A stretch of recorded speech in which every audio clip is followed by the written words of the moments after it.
सरफरोश की तमन्ना अब हमारे दिल में है, देखना ही शोर कितना बाजुए का दिल में है। आप सभी भक्तों को जय श्री राम, जय हिंद, जय भारत, भारत माता की जय।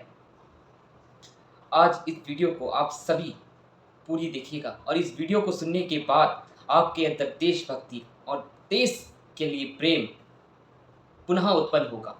जो आपका जो प्रेम है, जो आज इधर उधर प्रेम आपका भटक गया है और देश को आप पहचान नहीं पा रहे हो, भारत को पहचान नहीं पा रहे हो, आज इस वीडियो में आप भारत देश को जानना कि भारत क्या है, ये भारत कौन है, भारत माता कौन है। बहुत से मेरे भक्त मिले थे, वह हमसे यह बोल रहे थे कि महाराज जी आप कथाकार हो तो आप कथा करो, यह बेकार के झमेले में क्यों पड़ते हो, ये देशभक्ति अपनी कथाओं में देशभक्ति की बातें आप क्यों घुसा देते हो बीच में। यह गलत है कि कथा करो तो सिर्फ कथा करो, उसमें देशभक्ति की कोई बातें नहीं होनी चाहिए। वहां मैं चुप रहा, और चुप क्यों रहा, ऐसा नहीं है कि मैं डर गया या मैं कुछ बोल नहीं सकता था, बोल सकता था, उनको जवाब दे सकता था, उनके मुख पर मैं जवाब दे सकता था, परंतु जिसने ये बोला था कि आप देशभक्ति की बातें क्यों करते हो, वह अपने ही थे, भारत के रहने वाले और सनातनी थे, हिंदू थे। तो मेरी आत्मा दुखी अंदर से कि एक हिंदुस्तानी, और वो भी हिंदू सनातनी, अपने आप को सनातन धर्म का रक्षक कहने वाला ऐसी बात कर रहा था। अरे कथाओं में भगवान की चर्चा हो रही है, तो तुमने भगवान और भारत देश को अलग कैसे समझ लिया, भारत माँ को अलग कैसे समझ लिया। वही जननी है, जगत जननी जगदम्बा माँ भवानी ही भारत माँ के रूप में वहाँ विराजमान है। कैसे तुमने अलग समझ लिया कि भारत माता अलग है तो माँ दुर्गा अलग है। माँ दुर्गा ही वही माँ दुर्गा ही का एक रूप भारत माता है, और ये पूरा भारत देश जीता जाता राष्ट्रीय पुरुष है, और तुम कहते हो कि देशभक्ति की बातें ना करो। अरे क्यों ना करे देशभक्ति की बातें, सबसे पहले देशभक्ति फिर प्रभु की भक्ति। अगर ये देश ही नहीं बचा, ये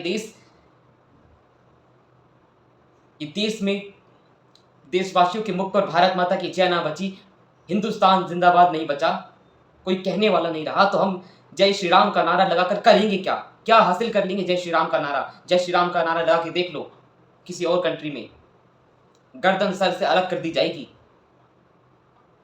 और भारत में रहकर तुम यह बोलते हो कि सिर्फ कथा करो, देशभक्ति की बातें ना करो। क्यों ना करे, सबसे पहले देश है फिर कुछ है, पहले देश को बचाओ, क्योंकि कथाएं तो बहुत हो जाएंगी और बहुत हो रही है भारत देश में। भारत देश कथाओं का ही देश है, संस्कार का देश है, तीर्थों का देश है।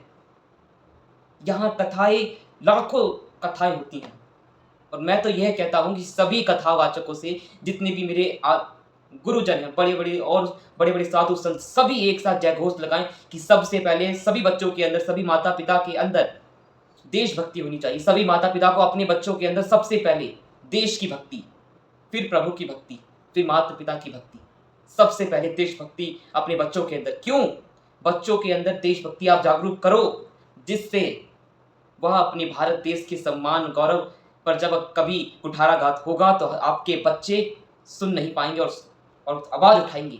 आज बच्चे सुनते रह जाते हैं, कोई कुछ बोल देता है, क्योंकि उन्हें वो देशभक्ति पता ही नहीं है।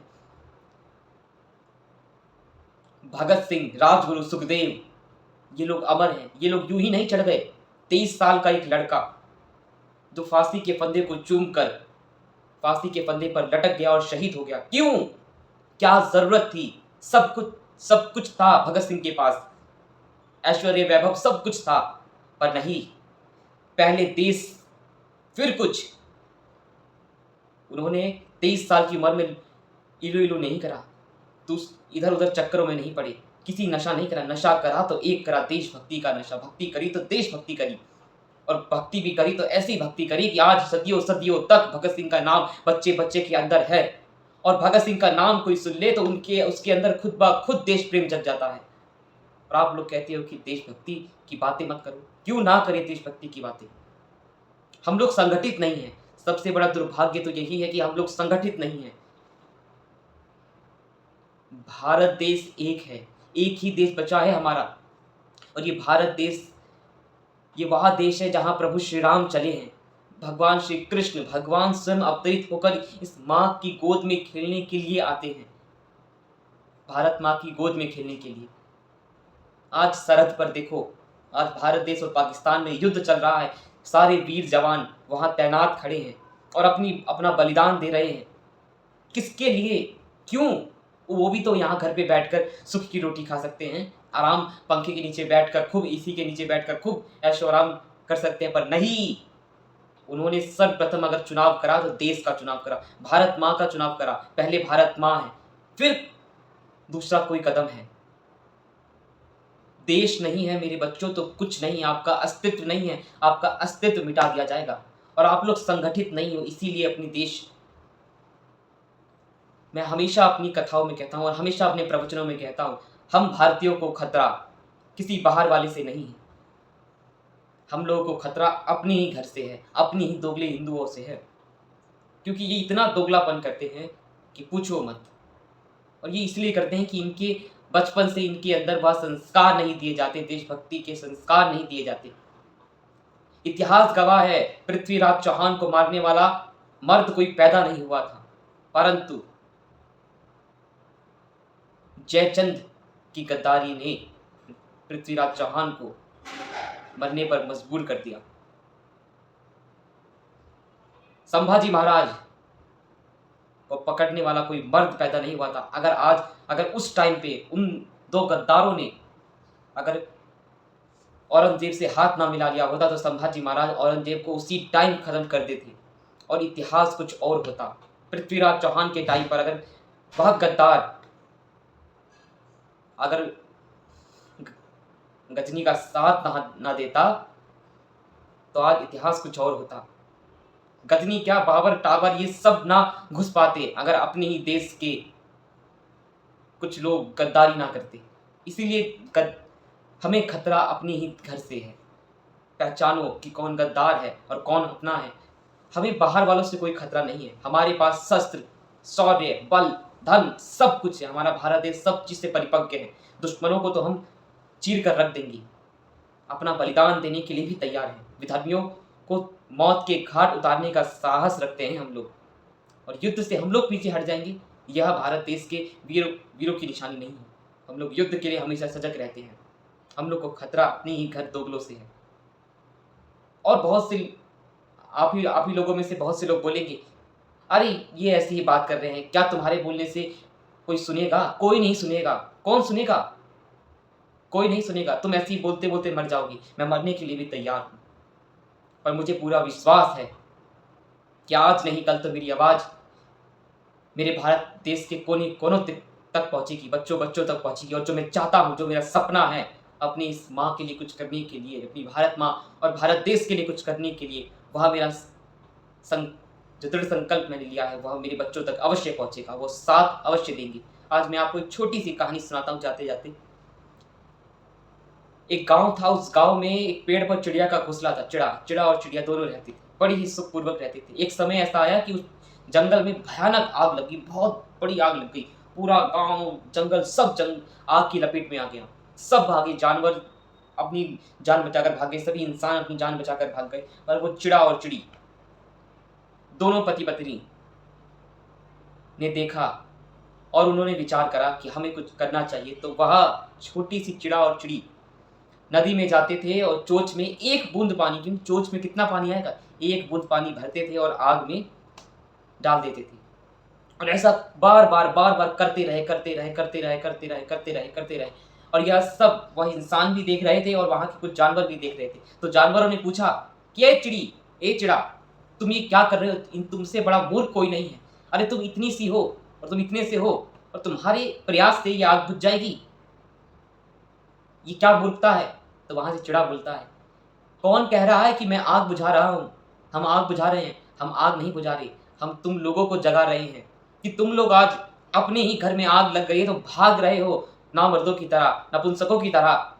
अरे डटकर सामना करो, और इतिहास जब लिखा जाएगा इस गांव का और इस जंगल का, तो इस इतिहास में यह भी लिखा जाएगा कि जब एक समय ऐसा आया था जब इस जंगल में आग लगी थी, तो मेरा नाम आग लगाने वालों में नहीं, हम दोनों का नाम, पति पत्नी का नाम आग बुझाने वालों में होगा।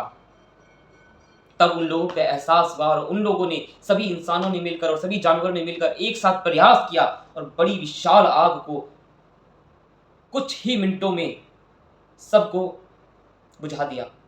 और इतना ही नहीं, जब सब एक साथ जुट होकर एक सही के लिए कार्य करते हैं तो वह जगतपति भी साथ देते हैं। वहां मेघ वर्षा होने लगी और देखो, देखते ही देखते सारी आग बुझ गई, सब कुछ ठीक हो गया।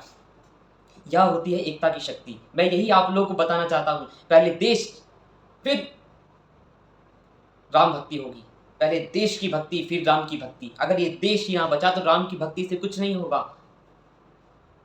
इसीलिए अपने बच्चों को देश के बारे में बताओ, राम के बारे में बताओ, तब ये देश सुरक्षित होगा। और हर मंचों से देशभक्ति का नारा, हर मंदिरों से भारत माता की जय, जय हिंद जय भारत का नारा लगना चाहिए। हर बच्चों के हृदय में भारत माता विराजमान होनी चाहिए और देशभक्ति के लिए ममत्व और बहुत ही शौर्य होना चाहिए और सम्मान होना चाहिए। सम्मान की नजर से अपने भारत देश को देखें और भारत देश के गौरव के लिए मर मिटने के लिए तैयार भी हो। आज कुछ लोग अपने भारत देश को बर्बाद करने में लगे हैं तो कुछ लोग भारत देश को उठाने में भी लगे हैं। आप लोग, अब आपके हाथ में है कि आप भारत देश को बर्बाद करने में लगोगे या भारत देश को उत्थान में, भारत को विश्व गुरु बनाने में दास का साथ दोगे। अब यह आपके ऊपर है कि आप क्या करते हो।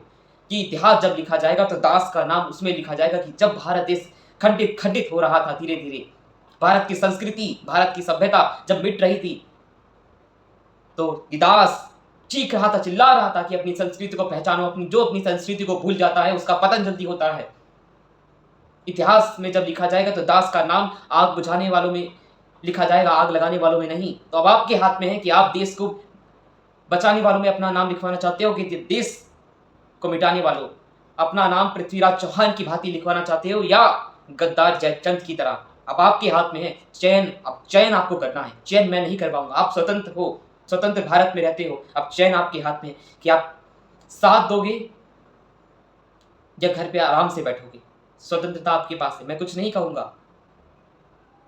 बस ये दास बोलता था देश के लिए, मेरे लिए पहले देश है, देश से बढ़कर मेरे लिए कुछ नहीं है, फिर मेरे प्रभु हैं।